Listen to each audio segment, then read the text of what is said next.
Caz is paranoia. Well, man, how's the marketing like? So guys, if you've just liked our page, Gav'n Caz on Facebook, we'd like to thank you. So welcome to this wild journey. We just thought we'd get together and we just speak like how we speak, give our different opinions, put out some good content out there. What do you think? Yeah, I think we should. Well, what's happening on? Let's have a look at what's trending, my brother. Yeah, so we were talking, we thought Let's see what South Africa and the world thinks is important. if you're going to speak about anything, let's speak about what's going on and not just make up our own bullshit. Well, I mean, we can tell stories once. We're going to give our own perspectives on things. We don't wish to offend anyone, but if you are, God Yeah, bless you. but what we're going to do is to be different. I'm going to do Kaz's perspective, and he's going to do my perspective. God, just can't let In me do you. drag. Jesus, guy. See what Hey, happens. come, Kaz, put those muscles into some drag. This is what I'd love to see you in a little frock, little pink one, So what happens maybe when leather. you dance at the Moulin Rouge. I didn't. I actually collected. It's a long story. I bullshit the world about that for years, but I was actually stealing the hubcaps off the cars and selling them on the black market to buy hashish coming from Morocco. As long as you're happy, bro. Interesting. As long as you're happy. Yeah. Hubcaps were big. That was like before Captain America and stuff. I had my hubcaps, you know. What's happening? Okay, so on Twitter trending, products are pushing themselves. Okay, so this is from a lady named Sassy. When a guy screenshots and posts himself trending, you can presume the intention. Don't give this guy the attention, retweets and validation he apparently craves. What do you think about that? So what? So he's turned around and he's tweeted himself and it's trending. Yes, He's tweeted a picture of himself and it's trending. yes. Fuck, he must be hot, bro. Hey? I mean, I post a picture of myself doing the can naked with a carrot up my butt and no one's even going to go on it. Somehow just post, let's see the picture. Can we see the picture? I think I'll put a picture of. I think if you put a picture of something trending, it's because there's a subject matter attached to it. Well, I Do mean, you want to get a? China, Yeah, what subject you're going to put a picture of? Well, I mean, I just think I can't think of the subject. If it was Gavin, yeah, it's cool, but I don't think it would trend. Here's what else is trending on. This is on Twitter, that is. But why is she so vicious? Huh? I mean, she's coming down, follow that, don't blow his ego. What? So, in other words, does she know him? Does he she know have an him? experience? Is there baggage? Is there history of love lost and a woman scorned? And now, she's like X-Men. Okay, I see you having some. talents comes out on a typewriter of social media. Okay, what Chunk, else? and he's What fucked. He's all else on good. Twitter? So a lot of stuff on Twitter. Let's try and go to. While we're on the subject, isn't gender-based violence big? I mean, there's all this talk. I saw there's an article on Maverick this morning, I think. I think the realization that at some point every human being's been abusive, every man's been abusive. Only when you wake up in yourself, can you correct yourself. No, I don't buy that. Mm-mm. And when you correct No, yourself, every man is abusive. I see this stuff. I mean, yes, we know. what I'm saying is, every human being has given some form of abuse based on. Yeah, but every single person has done everything. I mean, everything humanly possible. But it's to turn around and say, what is that abuse? Was the abuse, was it, oh, well, I put your fork wrong on the plate? Or was it, I raped your mother? You know, there's extremes of the thing. And I say, you know, that if you haven't to jump every single one, this whole gender-based violence, I mean, and I'm not disrespecting that stuff, and I'm saying that because I don't want 1,000 million people turning around and breaking my balls. But, you know, men, when I was young, respected women. And so for me to be placed in the same category as all men are psychotic, rapist, perverts is nonsense. Don't you think there's levels? Of course, Kaz, there are levels, but there's situations. You go into a relationship with a woman, you will raise voices. So what are we saying? Is gender-based violence emotional? Is it physical? I'm saying it's such a complex. I was thinking thing. about. I'm just saying is, let's just stop trying to. So let's say everyone didn't defend themselves, and we accepted full responsibility for everything, everybody, everyone, and we said, even by raising our voice, was disrespectful or abusive because we didn't know better. When you know better, you start acting better, and you think, "Oh shit, that's stupid to do," and you didn't realize that the other person would take it that way because oftentimes we take things personal, and we get our triggers pressed and we act in certain ways by default that are just part of habitual things we learned. Yes, look, I mean, But then obviously when you there's realize, those cases and there's all of this and there's the whole guilt trip from both sides and woman, oh, what do I do to chase him away? There's all this stuff. But how many times do you know a fight, unless a person is psycho or narcissistic off the map or something, but how many fights do you know when argument happens that the one partner is, oh my God, whoever answers the questions, where the one partner is going ballistic and the other one saying, keep your voice down, keep calm, let's reason this out. So in other words, when people get emotional and it starts becoming loud, both sides generally go loud. And one is not receding unless, as I say, one is the other partner is totally off their head and won't reason. But this whole emotional guilt thing of men, that I'm not a psychotic wife beater, abuser. You know what I mean? I really am not. And for me to be categorized that I'm going to say, well, I'm apologizing for men. It's the same as the people in this country, the black like me, and people getting on there and apologizing for history of whiteness. you can only talk from your perspective, and everyone's perspective is You unique. can talk, but let's talk with the outcome, because this gets blown out of proportion, not out of proportion, because skewed in a wrong direction on media. Because for the whole outcry to work, men have got to identify and join the fight. I agree with that. That's the thing. Men have got to stand up for the fight. But when I get alienated, it's like a person in Ireland working for the IRA and walking down the street. And the minute someone turns around and talks about the IRA, gets guilty. He feels like, shit, is someone going to think? Even though, or anyone walks down Ireland, a man walks down the road in Ireland, looks like suspicious, and he starts feeling guilty. And this is what we do. So first of all, from our side, we feel, oh, well, let's not shout too loud, because even if no matter how we open this discussion, we are going to be demonized. But then the second, much more sinister outcome, I think, is that guys that are guilty of gender-based violence, that abusers, start thinking, oh, well, it's cool. All men are like this. We're all like this. So what I'm doing is just par for the course. And it doesn't separate the good guys from the bad guys. And I think embrace, they should be saying, well, how can we do this? Please tell us about what males think the reason is that they get psychotic or violent or whatever. Find out from their perspective, find out how they can help. And there's engagement. But don't come to me on a witch hunt and accuse me in the street of being a wife basher and then saying, well, how are you going to help? Oh, I'll cut my wrists. I think what's important is when, nonsense, man. When individuals wake up, when you learn something, you act differently. And however anyone's going to perceive you is how they're going to perceive you at any point in time. I agree. You can only do what you're doing and learn and fail forward if there is. But learn, most importantly, this is about the journey. Gaz, how many times do you think we're here to learn? That this has opened up, this whole gender-based violence thing has opened up? It's always existed, but on the level we are now. How many times do you think it hasn't happened that a boyfriend and girlfriend or husband and wife get into heated discussion? There are hard times at the moment, lockdown, no money, and money and hard times make people fight. We know that because you've got kids to feed. How many times haven't they two partners got into an argument now, and the wife, the minute the guy turned around, expressed himself, started crying gender-based violence and threatened to have him arrested? How many times do you think that's happened? And the guy's like, but how many? And he doesn't know, how does he react? But then again, on the other no, he shouldn't. I'm not saying he should react violent. Of course not.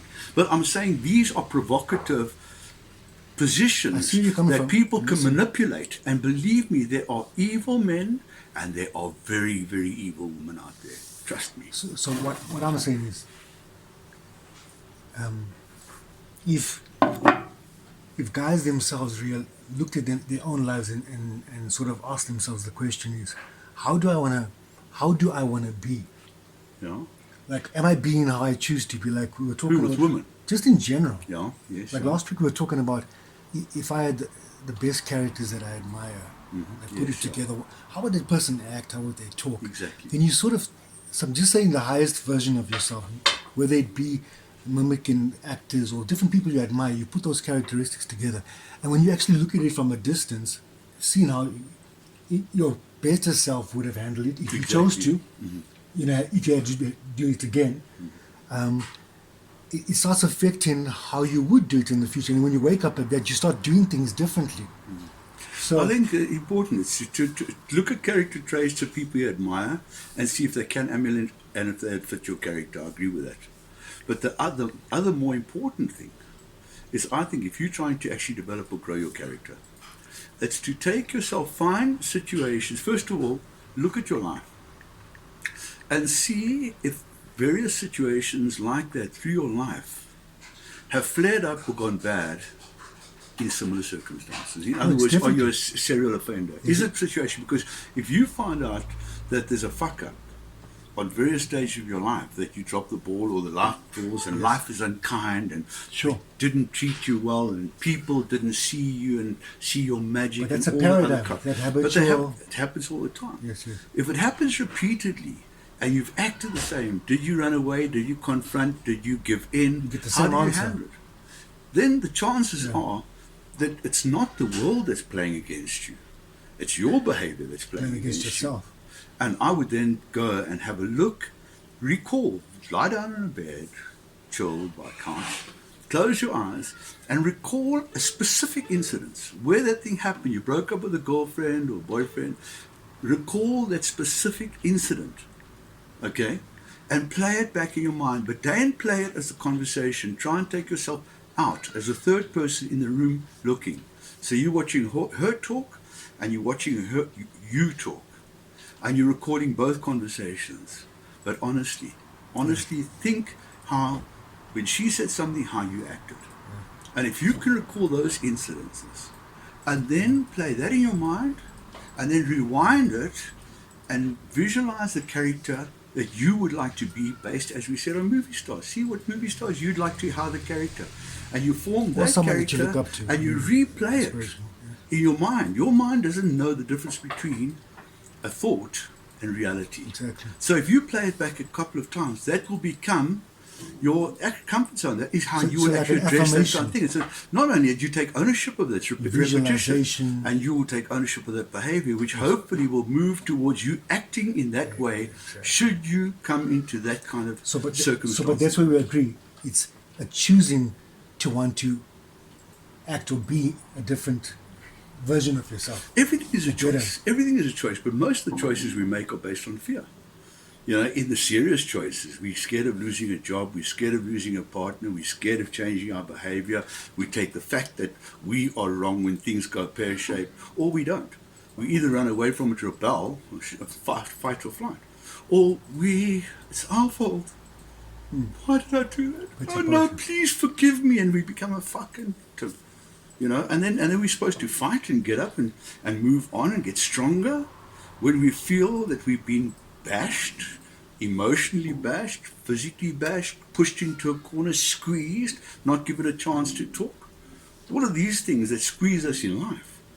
And most times we come and we blame ourselves. You know why? Because it's easier.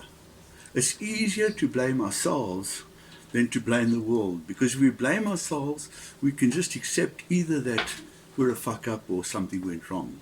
But if it's a world, we've got to fix it. And that's a challenge, and that's hard, which means you've got to take ownership of yourself, what is wrong about yourself. And if there's repetition, fix what's wrong about yourself. Work out how you have to change behavior. This whole story of don't lie. I mean, it's so funny. We teach our kids, don't lie. Don't you ever lie. And before breakfast, we lied to them about 5 times. No, your hair looks great. No, don't worry, Mommy will turn around the phone, or Daddy will phone the whatever, we do this all. And we have to lie. I mean, when my kids asked me about that, I said, it's a hard one. I said, you try not to lie to family, but there are times you do lie to family. Your grandmother's dying on the bed, and she's half fucked on a thing. I mean, and she says, how do I look? You don't walk up and say, Well, babes, you're looking a bit fucked, you know. We You go in about an hour's time. Should we count the clock? Do you mind if I play ping pong with your heart machine? You know what I mean? You don't. So you lie. The question in life is to, from experience, you learn to orchestrate conversation. So you don't just hit an important conversation without preparation, visualizing, playing that conversation over in your mind before you engage the person or the company. You play it out, then you try and anticipate what their reaction is. And you craft the conversation to arrive at your outcome like a game of chess. But with pre-planning, you've got the ability to manipulate. You know you're going to have an argument with the wife, oh, you're late or whatever. Craft the conversation. The objective is you don't want to fight. Yeah. Whenever, even in a business decision, we sit here, and when people get heated in any situation, very quickly we stop trying to settle the problem. We start wanting to win the argument. No, but my idea, Ego. and we start playing into this area, and before long we walk away. You say, "Oh, I fucking showed him. I know what." And he said, "Well, what did you say?" We Both, said, nothing's done. I don't know. I forgot, but fuck, I showed him. It's stupid. I mean, we don't think so. If you craft your conversation and anticipate the answers that you'll get from the other person, you can move it into safe zones and drive it like a captain driving a ship, in between the flashpoints and into the place where the person that you're engaging is respective to you presenting your idea, your solution, your question, whatever it is.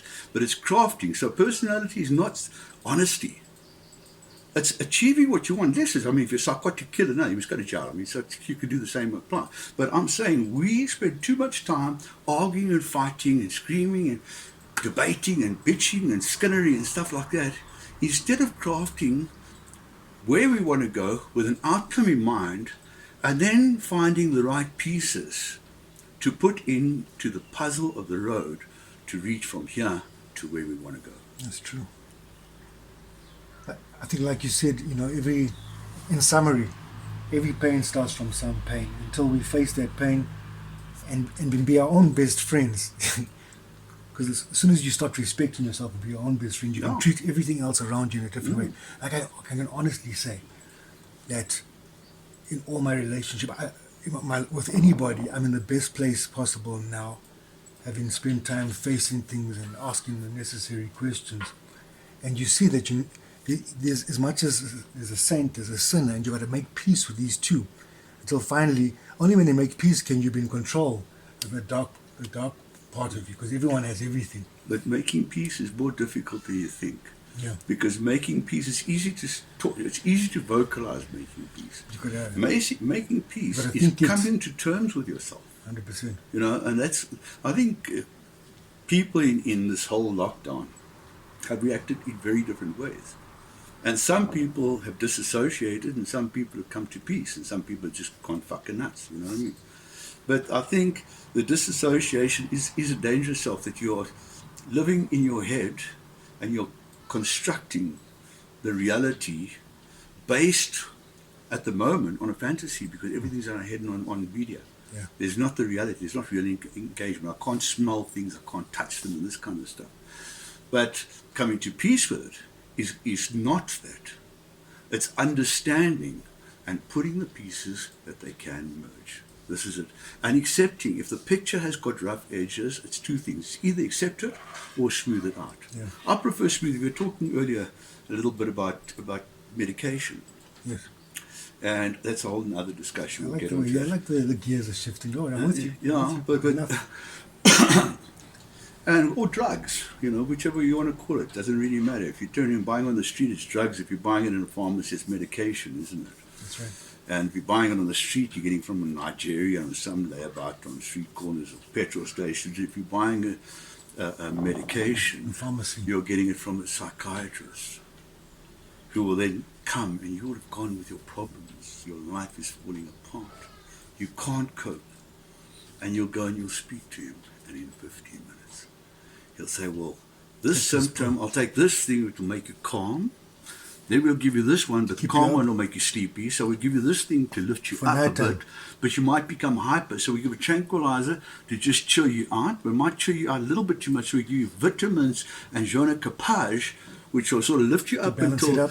dinner, until just after dinner, moving into sleep time, and then you clap the 2 sleeping pills.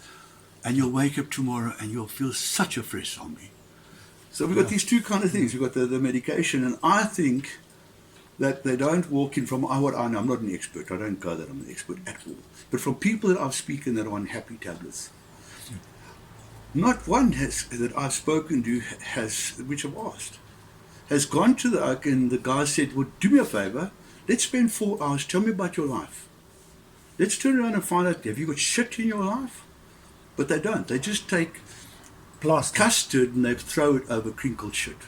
You know what I mean? It just smooths over everything. And that's what you felt. I mean, I was on bloody what were these things? Some kind of a tranquilizer. And the wife was saying I'm too hype. I am. That's why I smoke weed. I mean, weed's a good drug, sorry. But because people say when I'm stoned, like I am now, I'm normal. Could you imagine me straight? And it's ridiculous. I was once at Oakville Mather, and the one guy turned around and said, Gav'n, you're too much. Like, don't you stop? I said, but can you see? There's no on-off switches on this body. You've only got 8 hours a day of this. I've got 24, so just don't bitch, you know what I mean? But anyway, going on to the medication, that they put me on this stuff, and I was on it for about 6 months, and everything was grey. There was no light and shade. I didn't get sad. I didn't get happy. I didn't get anxious. I was just grey. I felt like a vegetable with eyes. That's when I couldn't take it. No, and that's why. And herb, okay, I mean, the whole is obviously contentious. Well, it's not a contentious issue anymore, but yeah, it's got its bad things. Definitely, it's got it makes you think tomorrow's another day. What I wanted to ask you about the medication is, because sometimes, as a guy as well, you can get anxious about, especially with the economy and everything that's going on. Your anxiety gets the better of you. And I had situations where I wouldn't feel so. Sometimes you don't feel so in control of your shit, and you get affected by every little thing. Like, let's say someone passes away, this one happened. You start. It's like a build-up of all that shit since you were lighting, and keeps on triggering you at the same place, and there's like this anxiety chasing you the whole time. And sometimes you try different things, and then maybe the doctor finally prescribes something that is the best of both worlds, where you can still get on with putting your grief, plastering the grief, so you can go out there and work and take care of the family or whatever, you know. So you just sort of put a plaster on it. But what it does, it takes your fire out of you. So you can't fire on all the cylinders. Part of the things that makes, especially as an artist, what makes you special is your fire, your passion. So question is, do you wait until you feel completely back on your feet? Because a lot of people out there going through the same thing. You're building up, you're taking things to make you feel the best that you can, so you can be the best human being out there to everybody, basically. You got to sort your shit out, Kaz. This is the thing. It's too quick. It's too easy to turn to a drug. You know what I mean? And being there, seen it, done it, got the T-shirt in every different color, except pharmaceuticals, quite honestly. But I'm more scared of pharmaceuticals. But it's so easy to go and phone up a doctor, get a prescription, get the medical aid to pay for it, go to a pharmacy and get anything that knocks your head off. And literally. So people do, and that's escapism. If I am trying to escape from life, that in some way implies that I don't like life. And if I don't like life, surely I should find out what is pissing me off. And if it's history and baggage, find the history and baggage and work out that I can. Maybe you can't, maybe it's not that easy. But at least if I'm going to the psychologist and I can say, hey, I've got this thing worrying me and I'm actually thinking, could it be cause? So I'm not going and saying, well, just give me another drug. I'm letting him take the time out to find out, and this whole fucking paid per hour is bullshit. But anyway, I mean, it takes you 7 hours. It takes you 2 hours to say, how's it? I can compliment him on his desk and his fucking pictures and all this cuck, you know what I mean? And now we go. So they're not cared. It's like all medical. It's not really worried about you. If you've got a complicated condition, they might worry about you because it's interesting for research or something. But I don't see any feeling of empathy from any of the social things. But back to these pharmaceuticals. I find that people, I know a lot of people that take their happy tablets and their tranquilizers and stuff, and all of them talk about wanting to get their shit together. And they do. And it's always, I'm going to do this. I'm sorted out now. I'm just going to do this. But they don't get down and start. And I've said to all of them, and not one has done it, quite honestly. I've said to them, write a date in the sand. Say, this is when I'll start. And if your first action, and you were writing a book, I'd say your first action is sit down with a piece of paper and write what your book's going to be about. That's where you start. And you write half a page, but you've started. That's what you've got to do. But when you go, and then it becomes like a fucking cyclone. Because they don't start, because they're so drugged, they think tomorrow's going to be another day. They don't even know they're drugged. These drugs are so cool that they don't even know that they're fucked. But we can see, you see the people, hi, no fun, yeah. So, there's no conversation. There's a couple of exceptions. I know one in particular, but I'm going to go there. Interesting one. But, yeah, but the thing is, so we get torn into this that we don't face the reality, we don't pick it up. And then we start getting anxious, we start getting guilty that we're not doing shit. So we know we're supposed to do shit, but we start getting fucking guilty. So what do? We go to Mama's Little Helper again.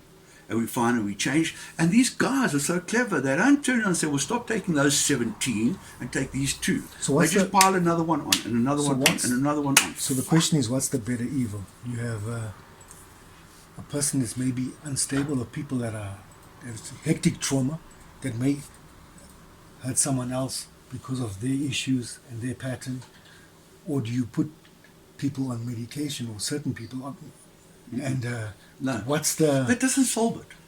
It doesn't. Unless, I'm saying, if someone is psychotic or proper narcissist, I'm saying clinically a narcissist, that they are actually out to hurt you. But I believe probably 50% of all divorces, I don't believe they are. That would be saying that 50% of society's fucked in the head. So these are little things that aren't worked out. Maybe a lot of the 5% have gone to the happy tablet route. Instead of saying, what's pissing me off? Well, actually, I would like to do threesomes, and you don't. Oh, fucking talk. At least we could deal with it now. Sure. You know what I mean? But sitting here and, the one's in the toilet playing with himself, and the other, she's downstairs cooking, and wondering why cooking's not doing it for him, and all of these, and then she's fucking fighting with him because he's not getting a decent job, and he's turning around and doesn't want a decent, he wants to do things that could work, and he's pissed off because she doesn't believe in him, and the war, the kids are feeling it, and they're both saying don't fight in front of the kids because they think the other one's speaking loud, and this thing escalates, and we go back to Mother's Little Helper. That doesn't solve it. It doesn't, never does. No substance can solve it. Go back, it's not that hard, Just honesty. It's honesty with yourself and honesty with the other. And take time and understand you're not always wrong. Your action and your response might have been out of line. Exactly. But does it mean you're wrong? It means maybe you're going to hit out because of frustration. You're not hitting out. If you were the wife, generally, as I say all the time, I say, except if a person's a loony tune, psychotic fuckhead. But a normal guy, he's not wanting to hit out. Women are better with words. So he's like, but, and she's like, and he's like, he goes, and then she goes back. And next minute, not justifiable, no excuse, but he lashes out. And this is with this alcohol story. I think maybe it is a good thing. I don't think it can last, and it's sad that it can't until we grow up. Yeah. But bringing down violence, and we know under lockdown there is no violence. So, brings out a different personality in each person. Substances don't. I've been there. There's no such thing as controlling a substance. You don't. There's only one way to control it. Cut it out. One way. It's a simple. And I've seen them, and I've argued the arguments for them, from weed to coke. I've argued the argument. Not the heroin and those stupid. How would you describe each one of those substances, and the effect that they have on you, and how, what the resulting? Where does it end up? Let's take that the next time. Yes, okay, next time, yes. And let's take that, because that is an interesting discussion. It's a very interesting discussion of how I went from a child to now. Scandalous, you can't touch me. I'm ripping it, taking over the country. Scandalous. You gotta love me. I'm flipping it, representing Andy. Scandalous. You gotta feel me. Tip your cup and get with me. Scandalous. If you don't see me, best believe you're gonna hear me.